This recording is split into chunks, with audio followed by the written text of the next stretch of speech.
maybe. Yeah.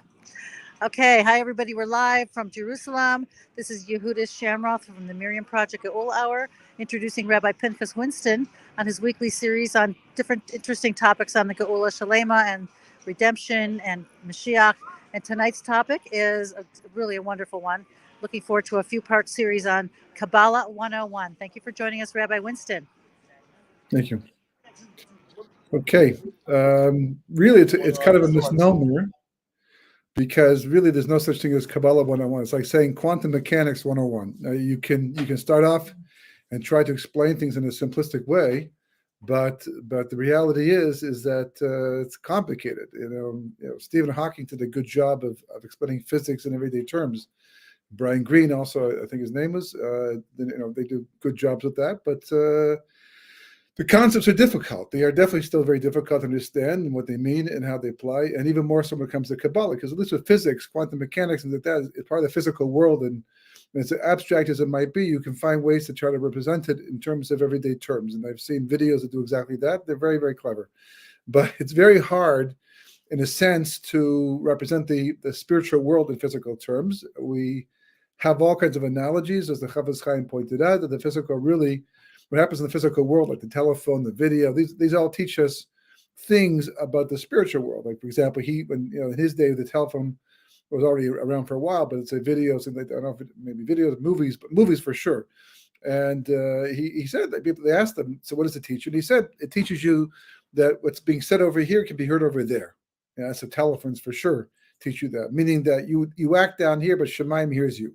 Don't think that because you're so far away from Shemaim that they don't take note of what's going on. So and it makes sense because anyhow, the physical world is the outgrowth of the spiritual world, just like a child comes from the parents. And it's very hard for a child to be born from parents genetically and not be like them in some way because of the fact that they're made from the same material. It comes from the same genes to a large degree. And the spiritual world basically is Kabbalah. Like, for example, not this week's Parsha, actually this week's Parsha too, right? At the Kriyas Yamsu, this week the Jewish people get to the sea, and Hashem is going to split the sea, and it's they pronounce the word Kalev and Vehu. This is my God, and different commentaries exactly what these words mean, but they point at God, so to speak, and this is my God, and I will glorify Him. We learn halacha out from these three words that you have to beautify your mitzvah. The Gemara, asked the question: how do you know to have a nice mezuzah, a hadron mezuzah, and how you have to, nice tefillin? You should put the extra effort and money into mitzvah. From Zeh Kalev and Vehu. This is my God, and I will glorify Him. We do that by showing that we care about the mitzvahs. But they get to a point in the crossing the sea where it's such a revelation of God. And this is something to understand what this means. But it's as if God tore open the seven heavens; they could see straight up. And Rashi brings on the Medrash that says that even a simple shifcha, a simple handmaid at Yam Suf was able to have a higher level of revelation of God than Yechezkel, Ben Buzi, and all the other Nevi'im that came, Yeshaya, all these prophets that came later on who had these fantastic prophecies who talked to God. They didn't really talk to God themselves, but this revelation, and also what does this mean? Did the Egyptians also have the same revelation? They also see it, or only the Jewish people? And how do you see it? What does it mean to see it? And how does it affect you, etc., etc.? We see not too long after they complain. So as much of a revelation as it was of God, it didn't change them so dramatically that they didn't later on get in trouble by asking, "Is God amongst us or not?" But certainly by Mount Sinai, when God spoke to every individual Jew that was at Mount, not the Arab, not the mixed multitude, only the Jewish people, He spoke to every single Jew on the level that can understand simultaneously, right? Because God can do that, and they experienced it with the fire burning on top, and hearing God Himself pronounce the first two of the 10 Commandments.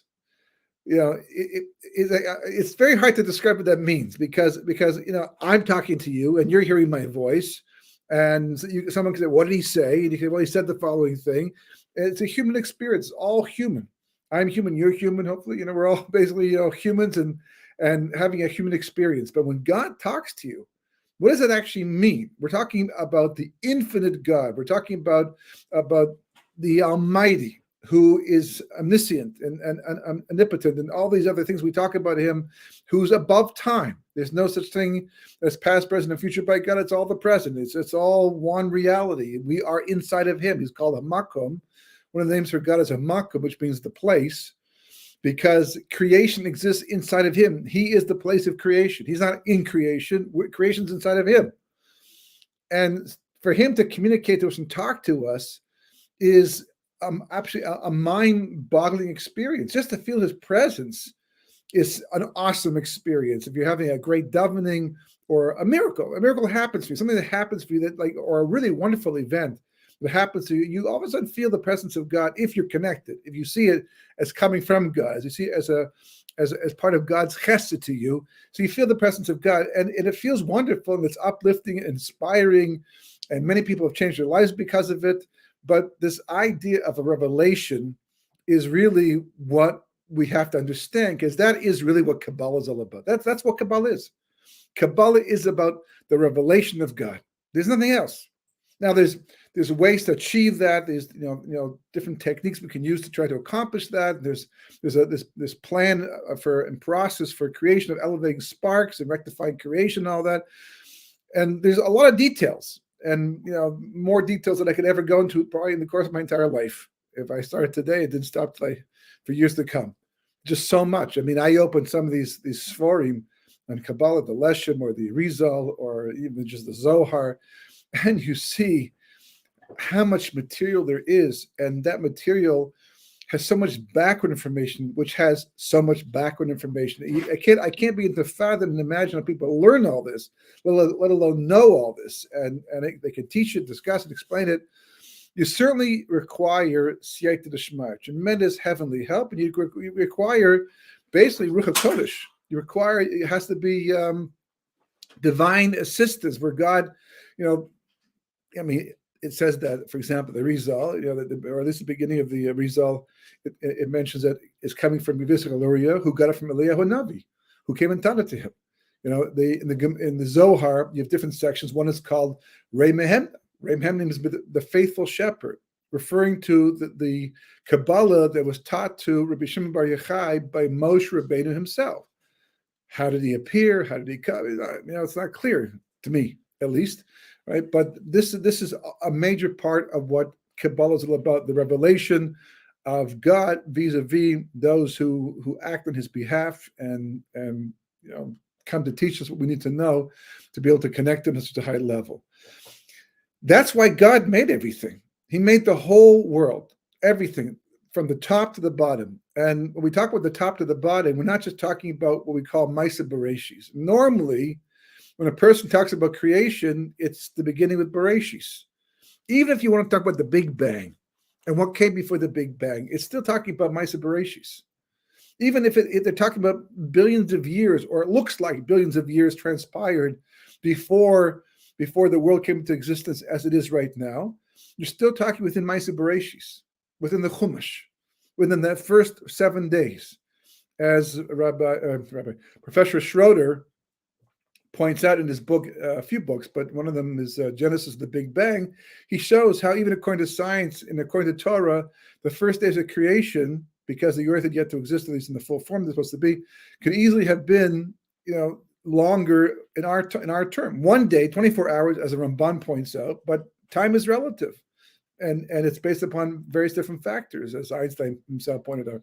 But he did it going back before Maisa Bereshis only for that purpose, to reveal himself.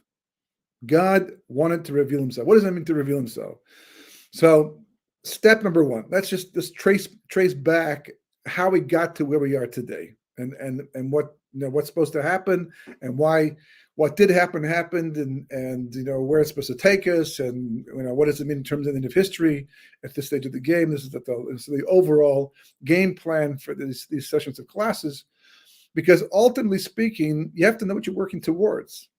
The same way that if you don't know the purpose of your life, if you haven't figured out who you are yet, if you haven't figured out what your leaning is, what your capability, what talks to you, what motivates you, what is meaningful to you in life, then you can spend a lot of time on a lot of things only to waste that time. And later on say, if I'd known back then what I would want right now, then I would have done things differently back then. To make sure that we even though we feel like we have so much time to live our lives, and it's not true, people die at different ages all the time. And even if you live until 120, it's not that much time, believe it or not. Once upon a time, according to Chumash, people lived hundreds of years, if not almost 1,000 years. And some did live more than 1,000 years. That's a lot of time. Today, we barely make it to 90, maybe 100, couple close to 100, but it's not a lot of time. It just seems like a lot of time if you're not sure of what you're doing here.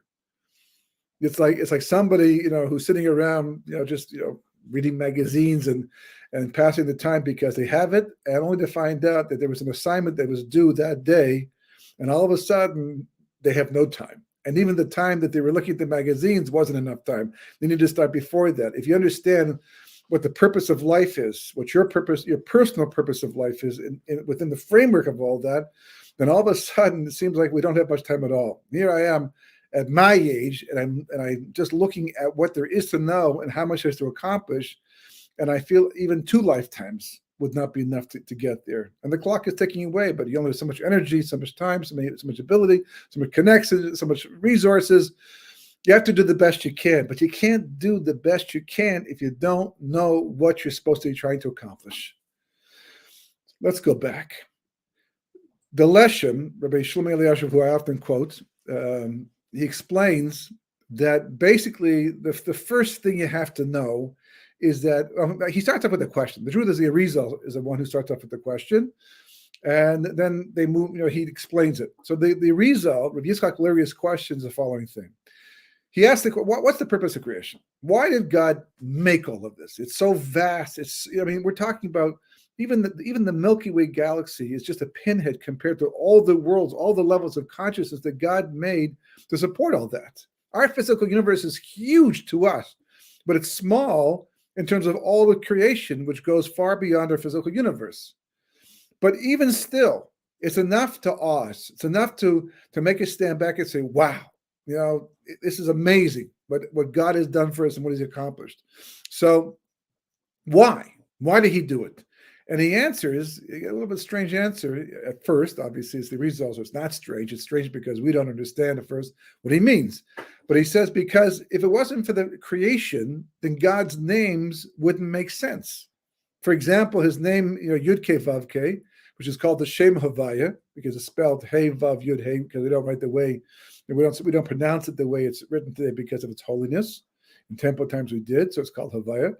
And that name stands for, the concept behind that name is Haya Hove Yihiyah, which means was, is, and will be, telling us that God's eternal and above time. That's what that name implies. And it's a name of Rachamim too, name of mercy as well. Furthermore, we also call him Adonai, from the word Adon, which means master. What good is it to be called a master if you have no servants? You have no one to serve you. So God made the world, God made man, so the name of Adon would have meaning, or Shekai, or all the other names that God, Rachum, right? What's the point of being called merciful if there's no one to have mercy on? So therefore, God made all of creation that his names should have meaning in the end. So, Hashkafa, Jewish philosophy, 101. God needs nothing. So what? So the name Havaya doesn't have any meaning. So what? God has all the meaning that he needs, all the meaning that doesn't need anything, whatever it means. So he's not an Adon. Doesn't make it. So what? He doesn't need to be an Adon. A person might want to be a master and be a CEO of a business and build one up so he can be a CEO. God doesn't need to be a CEO. He doesn't need to be master of the universe. So what does that mean? And the same with all the other names. So he's not merciful. Big deal. Merciful is only necessary if you have already something that needs mercy. But if you didn't make something that needs mercy, you don't need mercy. So they asked the question. So what does the result mean? So the lesson basically goes from here to show how all these answers make sense with a framework of understanding the different aspects of God. And this is lesson number 1. So he explains. There are basically three aspects of God. Three aspects. When I say three aspects, we're not talking about the other thing other religions talk about. Not the same idea whatsoever, right? I wouldn't be surprised if they took it from this, but not the same thing. Why? Because you can see the first aspect is called atzmus, right? Which means from the word etzem, which means essential. Atzmus is the essential reality of God that's so abstract and so beyond anything we can possibly comprehend with our brains, no matter how much of a genius we are, even if we put together all the greatest minds of the world with the fastest, most complex computers possible and all that chat, whatever it is, you would never be able to come up with a definition of us because it doesn't exist. Not to us. It's beyond anything. Because for us to understand something, we have to make a comparison. We have to find something that we do relate to. Is this like this? No. Is this like, yes, this is like, it's kind of, but and we make comparisons. But everything that we use for the basis of the comparison, by definition, cannot be compared to the Esmus because the Esmus is beyond all of that. So we can mention that it exists. Think about the fact for a moment that there's something that's called Atzmos, but we do not try to understand or connect to it or relate to it because that could easily turn into idol worship. Because the moment you reduce that aspect of the reality of God to the terms, even the language I'm using is so limited in terms that we can relate to, you've lowered it down to become something else other than what it is. And that's very dangerous. So the language they use, the Kabbalists use from Tanakh, Ratzav Veshuv. You look at it, you can look, but run away. You just, one moment, don't stay there. Don't dwell in it because you'll make a mistake. You don't need to know that. You don't need to know, that there's no discussion about this. The second level, the second aspect of God that the Leshem explains is what we call Or Ein Sof.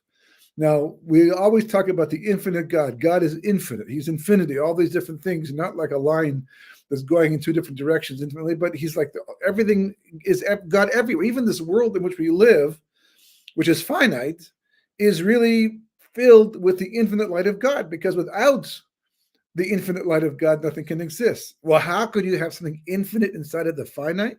We can ask that about yourself too, because how does your soul fit into your body? Your body is limited. Your soul is basically is also infinite, but it's a piece of God. And the spheres, etc. These are questions that they do ask and they try to answer. It's very hard to answer, but the Or Ein Sof, the infinite light. Now you have to understand, while you have the reality of the Or Ein Sof, the infinite light, nothing else exists. We don't exist. There's not even a hint to our existence at this stage of the game. Just the Or Ein Sof, God's light, everywhere in every direction, infinitely. There's no up, there's no down, there's no time, there's no past, there's no future, there's no present, there's no right, there's no left, nothing. It's all infinitely the same in every direction. Think about that one for a while without blowing your brains. Not possible. We don't have anything in life like that. We can talk about it, but the difference between the two levels is that the Or Ein Sof already represents a desire to reveal. That's the way the Makublim, the Kabbalists talk about it, that the Or Ein Sof, the infinite light of God, is already on its way to create some type of reality of a being, which is going to be us in the end, that can somehow have an awareness of God. Why is that necessary? No idea. I mean, that's just the way it is. God made the world. It's his plan. Why does man exist at all? We have our own ideas about why we exist, and we're happy to be here most of the time, and especially we're going to the world to come. It'd be great to be there, and the pleasure. We love pleasure. But if we didn't exist, would we know about it? Absolutely not. Would creation be missing?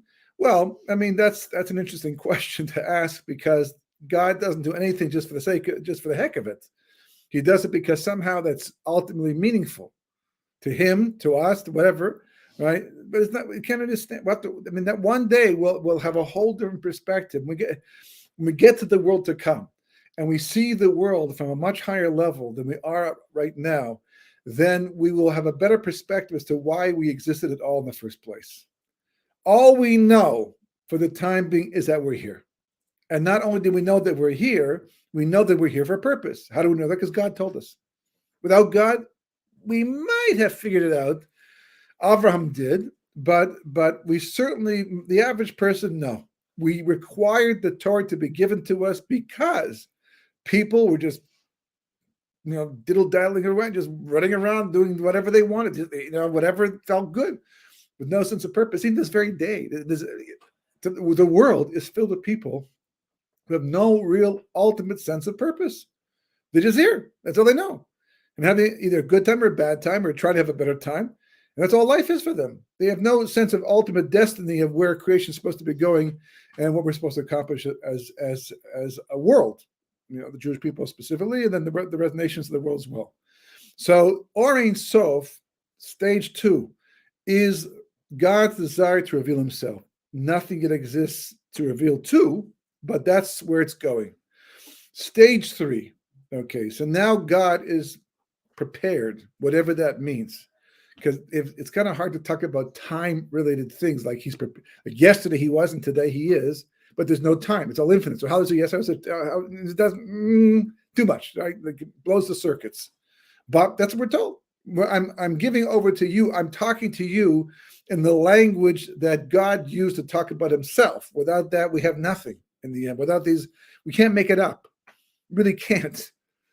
And when he decided, it went up in his will, is the language that they use in Kabbalah, that it was time to make creation, again, whatever that means. So then he had to create some type of finite reality within, because it can't be outside, within the infinite reality called Or Ein Sof. How are you going to do that? How do you, because normally, if you take infinity, theoretically, and you introduce something finite into it, it stops being infinity. So it might go on forever that direction and that, but here in the middle, this ball of space it's finite. And if it's finite, something is not being infinite. If it's not infinite, then everything's not infinite. It's either all infinite or not infinite, but it is. Somehow it's a miracle, which has caused many to conclude that maybe we don't even really exist. We're just a figment of God's imagination. But even that, the fact that we could be a figment of God's imagination, is a level of creation on some, to some degree. There's no way to explain it. We have one word for it: nace. It's a miracle. We can't do it. God can. The Kabbalists point out there's a difference between what we call a bore and a yotzer. God is both, but man's only a yotzer. We talk about being a bore. Bore means to create something, right? Bereshis, God created. Boira is someone who creates something. But the Kabbalists explained that a bora is someone who creates something from nothing, or the physical world from the spiritual world. We can't do that. We can only really manipulate what already exists. We can take things that are undeveloped. You can take a tree, cut it down, and then make it into timber and build a house from it or a table from it. But the tree was already there. The wood was already there. It's just a question of, how's it go? That inside every block of stone is a statue waiting to be revealed, but it's inside there.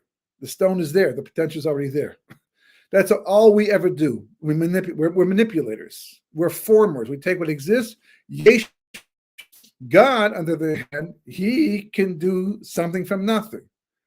Again, complicated ideas that we just say the words and take it for granted. That's what it is. But if you really think about it, it's very hard to understand in terms of our own personal and mankind's experience. So Kabbalah explains that the first thing that God did in order to get on this path to making creation, there's still a bit of time before man's going to be created, but to set the stage for man's existence, because that's what it's all about. It's not a sideshow. God was mitzamsem, his light. The word simsum, which you may have heard of before, means to constrict. And again, this is this is the first miracle of life. Well, pretty much the first miracle of life, because it's basically impossible to constrict something infinite. Its quality, by definition, makes it impossible. But somehow that's what God did, and that's why it's a miracle. And he did it in the shape of a ball. Like it was a sphere, round. massive. I mean, the universe that we are so awed by is so small, so teensy compared to this halal. Now, it's like a basketball, right? The basketball is a rubber skin, right? And there's air inside that's pushing, pushing out, and air on the outside pushing in, and the rubber, maintain the pressure, and the ball stays hard because the rubber keeps everything where it's supposed to be. And you have, as a result of that, a halal. Inside the ball is empty. It's filled with air, but it's empty. And then you have the air outside. If the air from the outside is able to get into the ball, or the other way around by a basketball, the air can get out from the inside, and the ball is going to basically, it's going to collapse. By the halal, and the word halal means empty, right? It means something it's like a dead body is called a halal because the soul is no longer there. A chil Hashem is a profanation. We have Kiddush Hashem to sanctify God's name, and a chil Hashem is to profane God's name. Why is it called a chil Hashem from the word halal? Because when a person does something that makes it look as if God is not there, in a sense, they empty the world out of the reality of God and leave behind a spiritual halal. It's missing the light of God. So it's called a chil Hashem. So the first thing that God did was he made the halal. And you have to understand what this means, to make this halal, aside from the miracle we just spoke about with this Simpson, where he pulls back his light and leaves inside this ball, the spherical reality. Now, what's holding it back? There's no rubber skin. There's no leather skin like a football. There's not even a cement wall, none of that stuff that keeps things out. There's no divider except the will of God. It's only God's will at this stage of the game that's telling the light to stop there and not go in the shape of a ball. That's all. That's what the wall is made of. The ratzon of Hashem, the will of God. This changes everything. The moment that God did this, the moment that God made this spherical reality called the halal, the hollow, so to speak, that was the creation of time. Before that, there was no time. That's what infinite means. There's no time. It's not there's an aspect of quality of time. Infinite means that time doesn't exist. Certainly not the way we understand it.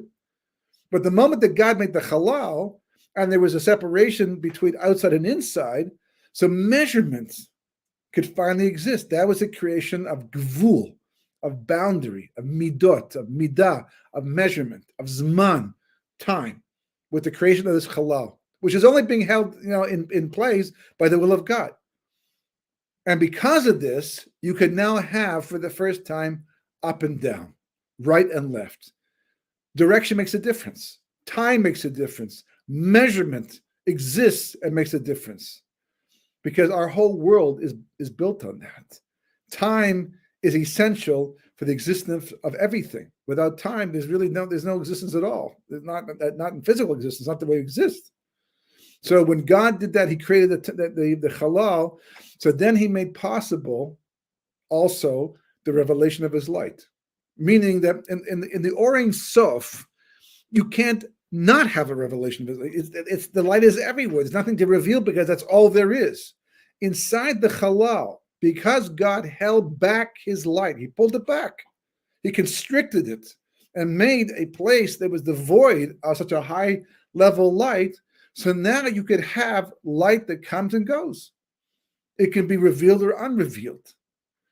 And now we're ready to start making creation. Now the process is going to begin. This doesn't happen overnight. It's actually a very complicated process because the goal, we're not through with miracles yet. These are the amazing thing is how we take all this for granted, because we're at the end of the story. Right? We're down here enjoying. It's our reality. We're living with it. It's part of everything we do. I measure things, and I look at my watch. I look what time it is, and I can go right. I can go left, and all these things are just an integral part of our lives. We don't appreciate the miracle of all that. If the world was completely limited and nothing was infinite, then it would be natural, which is not possible. But if it were theoretically, to be like that, but that's not the way it is. To have all of this limitation within the infinite is beyond, it's such a gift, because without that, we can't live. We can't have consciousness. We can't enjoy anything. We can't accomplish anything. And most important of all, we can't be able to have a relationship with God. And people don't realize this. I mean, some people realize it, but there's nothing better. The ultimate, whatever pleasure that comes to your mind, where you think, wow, if I could have that pleasure every single day, all the time, that steak or that vacation or that car or that house or that friendship or whatever it is, it's like, if I could just have that, I'd be the happiest person in the world. No, you wouldn't be the happiest. You might be a happy person, you might be enjoying yourself, but not the happiest person. If I can have that connection to God, that revelation that Moshe Rabbeinu was able to enjoy, then you'd be the happiest person in the world. Because every pleasure that we are able to experience in this world, even illicit pleasures, but how much more so the kosher pleasures, it's a tamsis of the pleasure of God. There's no such thing as pleasure outside of God.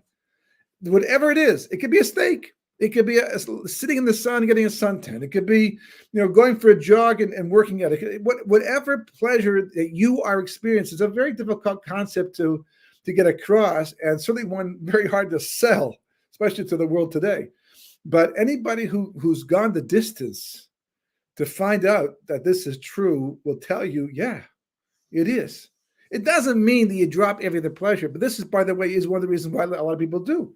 You'll find a lot of tzaddikim, a lot of very righteous people in this world, Torah Jews that we're aware of, who literally they didn't try to become a tzaddik. They simply became devoted to God and worked their way up, and they became a very spiritually refined individual.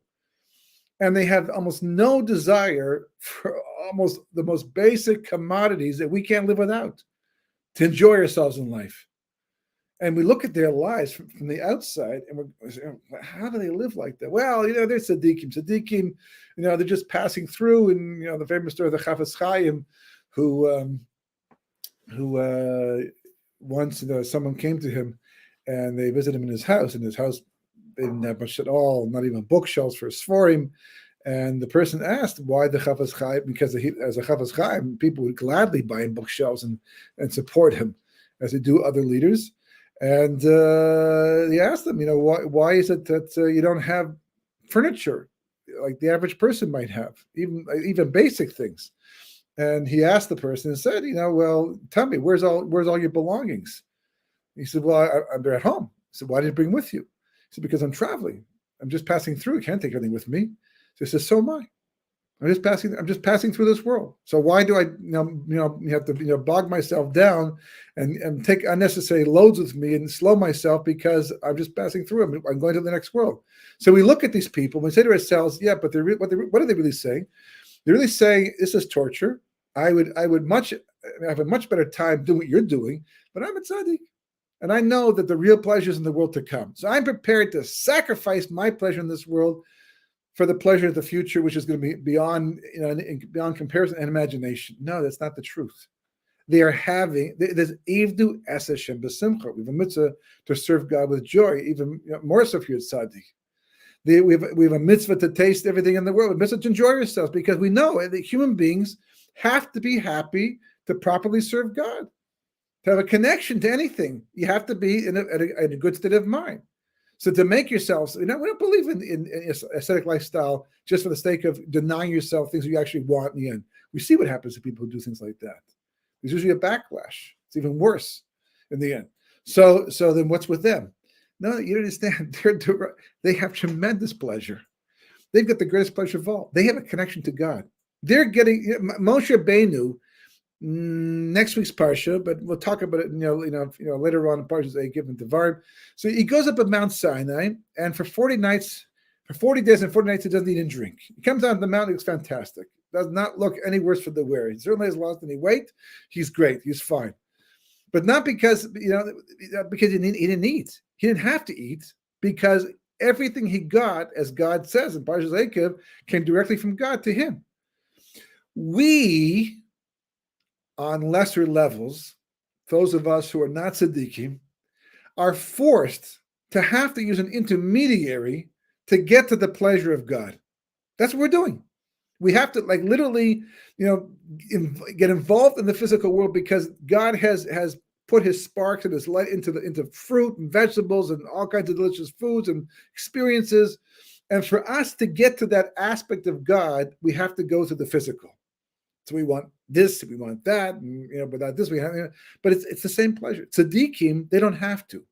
God says, why should I? These people are devoted to learning Torah, doing mitzvahs, and being connected to me 24/7.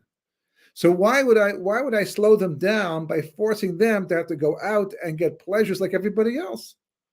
So instead, what God does, He gives the pleasure directly to them. But we're getting ahead of ourselves at this point in time. And the whole concept of free will, it comes into all of this as well. But the starting point is understanding that this halal existed. That's Kabbalah 101, the halal. Because ultimately speaking, when we go down the chain of events that God used, there's some complicated details in this process. I'm actually working a book right now that will go through some of those details. Hopefully the next few months it'll be out. If you want to know more about it, there's other books that also talk about it. It's in Hebrew, in the Aramaic, it's all there. The Arizal talks about these things, and we will look at some of that inside as well. In fact, I was into it tonight, but I forgot to bring the sefer down with me. But we'll do that next week, Russia. But the main idea is that the halal was the beginning of everything, and Ma'aseh Bereshis is way down the road. When you open the Chumash, there are hints to all of this in the Torah. The Zohar and Kabbalah will show you how in the verses, the early, for example, right? The Torah begins, Bereshis bara Elokim es hashamayim v'es ha'aretz. V'aretz ha'isa tovavo v'choshech al t'panei tehom v'ruach Elokim rechepes al panei hamayim. V'yom Elokim yehi or v'hi or. Those are the first three verses of the Torah. Now, on a simple level, God said, let there be creation, and heaven and earth was created. Good. It's a good start, right? And then it says, but the earth was null and void, and there was darkness upon the face of the deep, and the Spirit of God hovered above the water, and then God said, let there be light, and there was light, and the switch was turned on, and now we can see what we're doing. That's the simple explanation, but Kabbalistically, that all is talking about things that took place before what we would call creation. And mute the sound. This is what comes about because of all that God does pre-creation. For example, there's a concept called Shviras HaKelim. Literally means the breaking of the vessels. Which vessels? What broke? And why did it break? Who dropped it? Who's responsible? Well, again, we'll have to see more inside. But the main point of all of this, of revelation, and it's not just the revelation. It's the revelation that you earn. Because, as the Gemara says, a person would rather have one portion of their own than 9 portions of somebody else's. Even though you ask the average person, what would you prefer? $10 you worked for or $10 for free? Most people would say for free, I believe. I think that I've asked the question before. It gets a little more, easier if you ask about $1 billion. People for free. Not to work for it.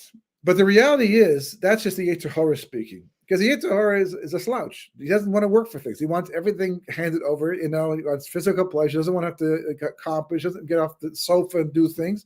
So we think we want the easy way, but we know as a personal experience, we all know that the things that we give ourselves over for, we appreciate more. We get more pleasure from them, much more pleasure, and that's what we want. We're made for pleasure. If it's next world, this world, but we're made for pleasure. And the greatest pleasure, there's no question. We see in the business world, people work very hard to accomplish things. And even though sometimes they have an opportunity to do without working so hard, they still choose to work hard. Athletes also, you can't really cheat there because it's a measure of physical strength and ability and agility. So you can't really cheat. But this is the psychology. This is the way God made the world. This is how we're hardwired. This is the way the whole world is hardwired. That the revelation only counts of God has to be earned. You cannot get it for free. You would never be able to have. It's inconsistent. It's what's it called? It's an oxymoron. It's not just the revelation itself. It's the fact that you did what you had to make yourself into something that God could reveal Himself to. And then it becomes a reality for that person. So that's, requires, therefore, free will. Free will is an integral component. Now, free will is not an eternal concept, which is why it won't always exist. We will not have free will forever. By the time Mashiach comes, there'll be no more free will. In the world to come, no free will. You only need free will if you need to earn something. If you're going, you have to make choices to acquire something through your efforts, through your moral decisions that you're making. But once that's over, then there's no free will. It's like, as they point out, if there was no creation of evil and there's only good, what meaning would free will have? To choose between good and good? It doesn't. There's nothing really being changed because of the choice. So therefore, the choice is doesn't have any meaning in the end. So it has to be that good and evil both exist, and that evil is applicable. Because some evils, they just don't count. If you say to a person to kill somebody, God forbid, or we're going to kill you, a lot of people won't do it. They'll die instead. Or if a person says, but that's already a harder choice. The Gemara talks about that. But let's say between, we like you to either work here for for $100 a week, or if you want, you can go rob somebody else for $100,000 a week. It's like, I'm not going to do that. It's like it just doesn't make sense. It doesn't work. That's not a free will choice so much. Preferences. You like chocolate ice cream and you like vanilla ice cream. You like them both. Maybe chocolate a bit better. And I said, today, do I want chocolate, vanilla? It's not really a free will choice. There's not much at stake. For free will choice to be free will choice, it has to be a struggle. There has to be some type of moral dilemma that exists within you that makes it possible that you might choose the wrong thing. And sometimes it's inevitable to choose the wrong thing. And God will say, well, I never really expected you to choose the right thing, but I certainly appreciate the fact that you chose the lesser wrong thing. You can't rely upon that. We don't know when that applies. To always try and choose the right thing. But if evil doesn't exist, and evil isn't tempting, and evil is not relevant to a person, tzaddikim, for example, their free will is on a whole different level, because most of the choices that apply to us don't apply to them. They're past it already. So that created dilemma number 2. Dilemma number 1 was the fact that God is infinite and he had to make a finite reality. We solved that problem. God came up with the idea of Tzimtzum to constrict his life. Now we've a different dilemma. The whole point of creation, if God had said at this point in time, good, that's all we need to do, just go right to the world to come. No free will, no evil needs to exist, fine. Tzimtzum solves all the problems. He didn't do that. He said the second issue over here is free will has to exist so that man can make choices and earn the right for me to reveal myself to them and give them the ultimate pleasure of doing so. So that necessitated the creation and the existence of evil. And that's a temporary reality, but it's a real one. As far as we're concerned, we've witnessed it. We've seen it. We've seen the Holocaust. We've seen all the bad things that have gone on in creation history for thousands of years. It certainly seems to be real. The only question is that even if God is able to mitzamtzem his life and constrict his life and to make it appear as if there's a finite reality for us, still it's all part of God. All of that still exists inside of God. He's still hamakom. So if it's all inside of God, it's all a part of God, then how does evil exist? Because evil is not, God cannot be evil. God cannot do evil. It doesn't even exist. The concept doesn't even exist by God, only by us. So how do you do that? So that took a process, and that process, B'ezras Hashem, we will start off with next week. Have a good Shabbos and Chag Sameach and Tu B'Shvat B'ezras Hashem, which is very Kabbalist, by the way. There's lots to see online in terms of Tu B'Shvat. And we'll continue with this discussion later on. Have a good Shabbos.